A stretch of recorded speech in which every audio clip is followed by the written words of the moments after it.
വ്യൂവേഴ്സിലേക്ക് എല്ലാവർക്കും സ്വാഗതം. ഇന്ന് നമ്മൾ നോക്കാൻ പോകുന്നത് അസിസ്റ്റന്റ് സെയിൽസ്മാൻ അതുപോലുള്ള എക്സാമുകളുടെ പ്രധാന ക്വസ്റ്റ്യനുകളാണ്. നമുക്ക് ക്ലാസ്സിലേക്ക് കിടക്കാം.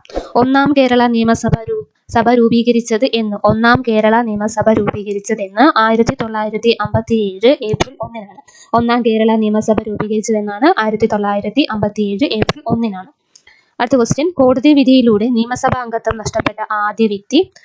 കോടതി വിധിയിലൂടെ നിയമസഭാ അംഗത്വം നഷ്ടപ്പെട്ട ആദ്യ വ്യക്തി ആരാണ്? റോസമ്മ പുന്നൂസാണ്. കോടതി വിധിയിലൂടെ നിയമസഭാ അംഗത്വം നഷ്ടപ്പെട്ട ആദ്യ വ്യക്തി. ന്യൂക്ലിയർ റിയാക്ടറിലെ ഇന്ധനം ഏതാണ്? സമ്പുഷ്ട യുറേനിയമാണ് ന്യൂക്ലിയർ റിയാക്ടറിലെ ഇന്ധനം എന്ന് പറയുന്നത്. അടുത്ത ക്വസ്റ്റ്യനിലേക്ക് പോവാം. അറ്റോമിക സംഖ്യ 8 മൂലകമാണ് ഓക്സിജൻ എന്ന് പറയുന്നത്. അറ്റോമിക സംഖ്യ 8 മൂലകമാണ് ഓക്സിജൻ. അറ്റോമിക സംഖ്യ 120 ഉള്ള മൂലകത്തിന്റെ IUPAC നാമം എന്താണ്? അറ്റോമിക സംഖ്യ 120 ഉള്ള മൂലകത്തിന്റെ IUPAC നാമം എന്താണ്? അൺബൈനീലിയമാണ്. അറ്റോമിക സംഖ്യ 120 ഉള്ള മൂലകത്തിന്റെ IUPAC നാമം. അടുത്ത ക്വസ്റ്റ്യനിലേക്ക് പോവാം. കൗടില്യന്റെ അർത്ഥശാസ്ത്രത്തിൽ ചൂർണി എന്ന് വിശേഷിപ്പിക്കുന്ന നദി ഏതാണ്?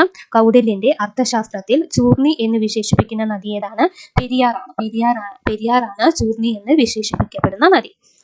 കേരളത്തിൽ സ്വർണ്ണ നിക്ഷേപം കണ്ടെത്തിയിട്ടുള്ള നദീതീരം ചാലിയാറാണ് കേരളത്തിൽ സ്വർണ്ണ നിക്ഷേപം കണ്ടെത്തിയിട്ടുള്ള നദീതീരം. കേരള ചരിത്രവുമായി ബന്ധപ്പെട്ട ഏറ്റവും പ്രമുഖമായ സംസ്കൃത കാവ്യം ഏതാണ്? മൂഷിക വംശമാണ്. ഗുരുവായൂർ സത്യാഗ്രഹവുമായി ബന്ധപ്പെട്ട് A.K. ഗോപാലൻ അറസ്റ്റിലായ വർഷം. 1932 ജാനുവരി 4-ആണ്. A.K. ഗോപാലൻ അറസ്റ്റിലായത്. 20,000 ഹെർട്സിന് മുകളിൽ ആവൃത്തിയുള്ള ശബ്ദം അറിയപ്പെടുന്ന പേര് അൾട്രാസോണിക് സൗണ്ട് ആണ്. അൾട്രാസോണിക് സൗണ്ട് ആണ് 20,000 ഹെർട്സിന് മുകളിൽ ആവൃത്തിയുള്ള ശബ്ദം അറിയപ്പെടുന്ന പേര്. ഇലക്ട്രിസിറ്റി എന്ന വാക്കിന്റെ ഉപജ്ഞാതാവ് ആരാണ്? വില്യം ഗിൽബർട്ട് ആണ് ഇലക്ട്രിസിറ്റി എന്ന വാക്കിന്റെ ഉപജ്ഞാതാവ്. ഒരു ധരാതലീയ ഭൂപടത്തിൽ തരിശുഭൂമി സൂചിപ്പിക്കാൻ ഏത് നിറം ഉപയോഗിക്കുന്നു? വെള്ളയാണ് തരിശുഭൂമി സൂചിപ്പിക്കാൻ ഉപയോഗിക്കുന്ന നിറം. ധ്രുവ പ്രദേശങ്ങളുടെ ഭൂപട നിർമ്മാണത്തിന് ഏറെ അനുയോജ്യമായ പ്രക്ഷേപമാണ് ശീർഷതല പ്രക്ഷേപം എന്ന് പറയുന്നത്. എന്റെ വഴിയമ്പലങ്ങൾ എന്ന കൃതി ആരുടേതാണ്? S.K. പൊറ്റക്കാടിന്റെയാണ് എന്റെ വഴിയമ്പലങ്ങൾ എന്ന കൃതി. അടുത്തത്, നേത്രരോഗി എന്ന തൂലികാനാമത്തിൽ രചന നടത്തിയിരുന്നത് E.V. കൃഷ്ണപിള്ളയാണ്. എന്റെ ജീവിത സ്മരണകൾ ആരുടേതാണ്? മന്നത്ത് പത്മനാഭനാണ്. എൻ മഗജെ ഏത് സാഹിത്യ വിഭാഗത്തിൽപ്പെടുന്നു? നോവലിൽ പെടുന്നതാണ് എൻ മഗജെ എന്നതും. അടുത്തത്, എന്റെ കഥ ആരുടെയാണ്? മാധവിക്കുട്ടിയുടെയാണ്. എന്റെ ജീവിത സ്മരണകൾ മന്നത്തു പത്മനാഭൻ. എന്റെ വഴിയമ്പലങ്ങൾ S.K. പൊറ്റക്കാടിന്റെയാണ് എന്റെ വഴിയമ്പലങ്ങൾ. എന്റെ ജീവിത സ്മരണകൾ മന്നത്തു പത്മനാഭനാണ്. എന്റെ കഥ മാധവിക്കുട്ടിയുടെയാണ്. ഒരു സൗരസ്ഥിര ഉപഗ്രഹത്തിന്റെ സഞ്ചാരപഥം ഭൂമിയിൽ നിന്ന് എത്ര കിലോമീറ്റർ ഉയരത്തിലായിരിക്കും?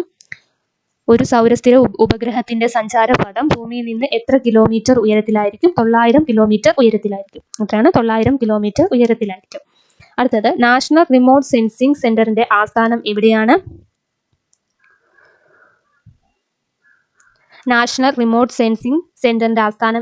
ഹൈദരാബാദാണ് നാഷണൽ റിമോട്ട് സെൻസിംഗ് സെന്ററിന്റെ ആസ്ഥാനം. മേഘങ്ങളുടെ ചലനദിശയും വേഗവും അളക്കാൻ ഉപയോഗിക്കുന്ന ഉപകരണം. നെഫോസ്കോപ്പ് ആണ് മേഘങ്ങളുടെ ചലനദിശയും വേഗവും അളക്കാൻ ഉപയോഗിക്കുന്ന ഉപകരണം. അടുത്ത ക്വസ്റ്റ്യനിലേക്ക് പോവാം. നേർത്ത തൂവലുകൾക്ക് സമാനമായി കാണപ്പെടുന്നതും എപ്പോഴും വെളുപ്പ് നിറവുമായി കാണപ്പെടുന്നതുമായ മേഘങ്ങൾ ഏതാണ്? നേർത്ത തൂവലുകൾക്ക് സമാനമായി കാണപ്പെടുന്നതും എപ്പോഴും വെളുപ്പ് നിറവുമായി കാണപ്പെടുന്ന മേഘങ്ങൾ ഏതാണ്? സിറസ് മേഘങ്ങളാണ്. സിറസ് മേഘങ്ങളാണ് നേർത്ത തൂവലുകൾക്ക് സമാനമായും അതുപോലെ തന്നെ വെളുപ്പ് നിറവുമായി കാണപ്പെടുന്ന മേഘങ്ങൾ. കാഴ്ചയിൽ പഞ്ഞിക്കെട്ടുകൾ പോലെ കാണപ്പെടുന്ന മേഘങ്ങൾ ഏതാണ്? കാഴ്ചയിൽ പഞ്ഞിക്കെട്ടുകൾ പോലെ കാണപ്പെടുന്ന മേഘങ്ങളാണ് ക്യുമുലസ് മേഘങ്ങൾ. ക്യുമുലസ് മേഘങ്ങൾ കാഴ്ചയിൽ പഞ്ഞിക്കെട്ടുകൾ പോലെ കാണപ്പെടുന്നു. ചിലപ്പോൾ ഭൗമോപരിതലത്തിൽ സ്പർശിക്കുന്ന വിധം വളരെ താഴെയായി കാണപ്പെടുന്ന മേഘങ്ങൾ ഏതാണ്? ചിലപ്പോൾ ഭൗമോപരിതലത്തിൽ സ്പർശിക്കുന്ന വിധം വളരെ താഴെയായി കാണപ്പെടുന്ന മേഘങ്ങൾ ഏതാണ്? നിംബസ് മേഘങ്ങളാണ്. നിംബസ് മേഘങ്ങളാണ്. അപ്പം നേർത്ത തൂവലുകൾക്കു സമാനമായും വെളുത്ത നിറവുമായി കാണപ്പെടുന്ന മേഘങ്ങളാണ് സിറസ് മേഘങ്ങൾ. കാഴ്ചയിൽ പഞ്ഞിക്കെട്ടുകൾ പോലെ കാണപ്പെടുന്ന മേഘങ്ങളാണ് ക്യുമുലസ് മേഘങ്ങൾ. ചിലപ്പോൾ ഭൗമോപരിതലത്തിൽ സ്പർശിക്കുന്ന വിധം വളരെ താഴെയായി കാണപ്പെടുന്ന മേഘങ്ങളാണ് നിംബസ് മേഘങ്ങൾ. അടുത്ത ക്വസ്റ്റ്യനിലേക്ക് പോകാം. ഇന്ത്യൻ ആസൂത്രണ കമ്മീഷന്റെ മുൻഗാമി എന്നറിയപ്പെടുന്ന ദേശീയ ആസൂത്രണ കമ്മിറ്റി രൂപീകരിക്കപ്പെട്ടത്? ഇന്ത്യൻ ആസൂത്രണ കമ്മീഷന്റെ മുൻഗാമി എന്നറിയപ്പെടുന്ന ദേശീയ ആസൂത്രണ കമ്മിറ്റി രൂപീകരിക്കപ്പെട്ടത് എന്നാണ്? 1938 ആണ്. 1938 ആണ്. രണ്ടാം പഞ്ചവത്സര പദ്ധതിയുടെ കാലയളവ് 1956 മുതൽ 61 വരെയാണ്. രണ്ടാം പഞ്ചവത്സര പദ്ധതിയുടെ കാലയളവ് 1956 മുതൽ 61 വരെയാണ്. നെഹ്റുവിയൻ സോഷ്യലിസത്തിന്റെ അവസാനമായി വിലയിരുത്തപ്പെടുന്ന പഞ്ചവത്സര പദ്ധതി ഏതാണ്? നെഹ്റുവിയൻ സോഷ്യലിസത്തിന്റെ അവസാനമായി വിലയിരുത്തപ്പെടുന്ന പഞ്ചവത്സര പദ്ധതി ഏതാണ്? 6ാം പഞ്ചവത്സര പദ്ധതിയാണ്. ഏതാണ്? 6ാം പഞ്ചവത്സര പദ്ധതിയാണ്. പ്ലാനിംഗ് കമ്മീഷനു പകരം വന്ന സംവിധാനമായ നീതി ആയോഗ് രൂപീകരിക്കപ്പെട്ടത് എന്നാണ്? പ്ലാനിംഗ് കമ്മീഷനു പകരം വന്ന സംവിധാനമായ നീതി ആയോഗ് രൂപീകരിക്കപ്പെട്ടത് എന്നാണ്? 2015 ജാനുവരി 1-നാണ്. 2015 ജാനുവരി 1-നാണ്. കേരള ഗ്രാമീണ ബാങ്കിന്റെ ആസ്ഥാനം എവിടെയാണ്? കേരള ഗ്രാമീൺ ബാങ്കിന്റെ ആസ്ഥാനം എവിടെയാണ്? കേരള ഗ്രാമീൺ ബാങ്കിന്റെ ആസ്ഥാനം എവിടെയാണ്? മലപ്പുറമാണ്. എവിടെയാണ്? മലപ്പുറമാണ്. ഗ്രാമീൺ ബാങ്കാണ്. ഗ്രാമീൺ ബാങ്കിന്റെ ആസ്ഥാനം എവിടെയാണ്? മലപ്പുറമാണ്. രാജ്യസഭയുടെ ഘടനയെക്കുറിച്ച് പ്രതിപാദിക്കുന്ന ഭരണഘടനാ വകുപ്പ് ഏതാണ്? രാജ്യസഭയുടെ ഘടനയെക്കുറിച്ച് പ്രതിപാദിക്കുന്ന ഭരണഘടനാ വകുപ്പ് ഏതാണ്? വകുപ്പ് 80 ആണ്. വകുപ്പ് 80-ലാണ് രാജ്യസഭയുടെ ഘടനയെക്കുറിച്ച് പ്രതിപാദിക്കുന്നത്. രാജ്യസഭയിലേക്ക് രാഷ്ട്രപതിക്ക് നോമിനേറ്റ് ചെയ്യാൻ കഴിയുന്ന അംഗങ്ങളുടെ എണ്ണം? രാജ്യസഭയിലേക്ക് രാഷ്ട്രപതിക്ക് നോമിനേറ്റ് ചെയ്യാൻ കഴിയുന്ന അംഗങ്ങളുടെ എണ്ണം എത്രയാണ്? 12 ആണ്. രാജ്യസഭയിലേക്ക് രാഷ്ട്രപതിക്ക് നോമിനേറ്റ് ചെയ്യാൻ കഴിയുന്ന അംഗങ്ങളുടെ എണ്ണം 12 ആണ്. രാജ്യസഭയുടെ പരമാവധി അംഗസംഖ്യ 250 ആണ്. 250 ആണ് രാജ്യസഭയുടെ പരമാവധി അംഗസംഖ്യ. ലോക്സഭയുടെ ഘടനയെക്കുറിച്ച് പ്രതിപാദിക്കുന്ന ഭരണഘടനാ വകുപ്പ്? ലോക്സഭയുടെ ഘടനയെക്കുറിച്ച് പ്രതിപാദിക്കുന്ന ഭരണഘടനാ വകുപ്പ് 81 ആണ്. 81 ആണ് ലോക്സഭയുടെ ഘടനയെക്കുറിച്ച് പ്രതിപാദിക്കുന്ന ഭരണഘടനാ വകുപ്പ്. സുപ്രീം കോടതി നിലവിൽ വന്നത്? സുപ്രീം കോടതി നിലവിൽ വന്നത് 1950 ജനുവരി 26-നാണ്. സുപ്രീം കോടതി നിലവിൽ വന്നത് 1950 ജനുവരി 26-നാണ്. സുപ്രീം കോടതി ജഡ്ജിമാരുടെ വിരമിക്കൽ പ്രായം 65 വയസ്സാണ്. സുപ്രീം കോടതി ജഡ്ജിമാരുടെ വിരമിക്കൽ പ്രായം 65 വയസ്സാണ്. ഇന്ത്യൻ പഞ്ചായത്ത് രാജ് നിയമം നിലവിൽ വന്നത്? ഇന്ത്യൻ പഞ്ചായത്ത് രാജ് നിയമം നിലവിൽ വന്നത് 1993 ഏപ്രിൽ 24-നാണ്. ഇന്ത്യൻ പഞ്ചായത്ത് രാജ് നിയമം നിലവിൽ വന്നത് 1993 ഏപ്രിൽ 24-നാണ്. സംസ്ഥാന അംഗങ്ങളെ നിയമിക്കുന്നത്? സംസ്ഥാന അംഗങ്ങളെ നിയമിക്കുന്നത് ഗവർണറാണ്. ഗവർണറാണ് സംസ്ഥാന അംഗങ്ങളെ നിയമിക്കുന്നത്. ഏഴിമല രാജവംശത്തെക്കുറിച്ച് പ്രതിപാദിക്കുന്ന മൂഷിക വംശ മഹാകാവ്യം രചിച്ചത് ആരാണ്? ഏഴിമല രാജവംശത്തെക്കുറിച്ച് പ്രതിപാദിക്കുന്ന മൂഷിക വംശ മഹാകാവ്യം രചിച്ചത് അതുലൻ ആണ്. അതുലൻ ആണ് മൂഷിക മഹാകാവ്യം രചിച്ചത്. ലോക തണ്ണീർത്തട ദിനം ആയി ആചരിക്കുന്നത് എന്നാണ്? ലോക തണ്ണീർത്തട ദിനമായി ഫെബ്രുവരി 2-നാണ് ലോക തണ്ണീർത്തട ദിനമായി ആചരിക്കുന്നത്. IUPAC സ്ഥാപിതമായ വർഷം? IUPAC സ്ഥാപിതമായ വർഷം 1919 ആണ്. 1919 ആണ്. പാമ്പുകളെ കുറിച്ചുള്ള ശാസ്ത്രീയ പഠനം? പാമ്പുകളെ കുറിച്ചുള്ള ശാസ്ത്രീയ പഠനം ഓഫിയോളജിയാണ്. ഓഫിയോളജിയാണ് പാമ്പുകളെ കുറിച്ചുള്ള ശാസ്ത്രീയ പഠനം അറിയപ്പെടുന്നത്. കേരളത്തിൽ ഏറ്റവും ഉയരത്തിൽ സ്ഥിതി ചെയ്യുന്ന ദേശീയോദ്യാനം ഏതാണ്? കേരളത്തിൽ ഏറ്റവും ഉയരത്തിൽ സ്ഥിതി ചെയ്യുന്ന ദേശീയോദ്യാനം ഏതാണ്? ഇരവികുളമാണ്. ഇരവികുളമാണ് കേരളത്തിൽ ഏറ്റവും ഉയരത്തിൽ സ്ഥിതി ചെയ്യുന്ന ദേശീയോദ്യാനം. ഇന്ത്യയിൽ ആദ്യമായി വയോജനങ്ങൾക്കായുള്ള ദേശീയ നയം പ്രഖ്യാപിക്കപ്പെട്ടത് എന്നാണ്? ഇന്ത്യയിൽ ആദ്യമായി വയോജനങ്ങൾക്കായുള്ള ദേശീയ നയം പ്രഖ്യാപിക്കപ്പെട്ടത് എന്നാണ്? 1999 ആണ്. 1999-നാണ്. ജില്ലാ ഉപഭോക്തൃ സമിതിയുടെ അധ്യക്ഷൻ ആരാണ്? ജില്ലാ ഉപഭോക്തൃ സമിതിയുടെ അധ്യക്ഷൻ ആര്? കളക്ടറാണ് ജില്ലാ ഉപഭോക്തൃ സമിതിയുടെ അധ്യക്ഷൻ. വനിതാ സംവരണ ബില്ല് ലോക്സഭ പാസാക്കിയത് എന്നാണ്?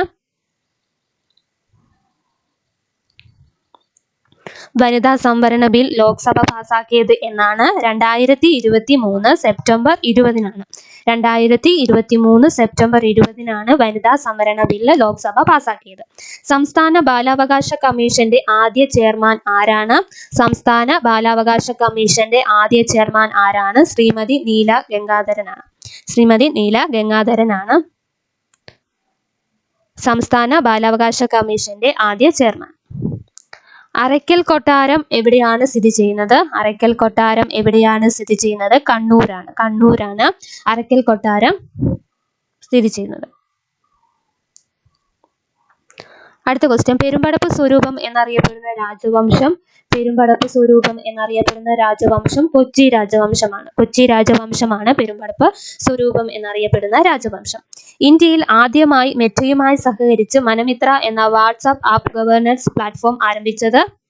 ഇന്ത്യയിൽ ആദ്യമായി മെറ്റയുമായി സഹകരിച്ച് മനമിത്ര എന്ന വാട്സാപ്പ് ഗവേണൻസ് പ്ലാറ്റ്ഫോം ആരംഭിച്ചത് ആന്ധ്രാപ്രദേശാണ്. Child line toll free number എത്രയാണ്? 1098ആണ്. Child line toll free number 1098ആണ്. അപ്പം ഈ ക്ലാസ് നിങ്ങൾക്ക് ഉപകാരപ്പെട്ടു എന്ന് കരുതുന്നു. ഉപകാരപ്പെട്ടുവെങ്കിൽ നിങ്ങൾ ദയവായി ലൈക്ക് ചെയ്യുക. സബ്സ്ക്രൈബ് ചെയ്യാത്തവർ ആരെങ്കിലും ഉണ്ടെങ്കിൽ സബ്സ്ക്രൈബ് ചെയ്യുക. അതുപോലെ തന്നെ കമൻറ്റ് ചെയ്യുക, ഷെയർ ചെയ്യുക. Thank you.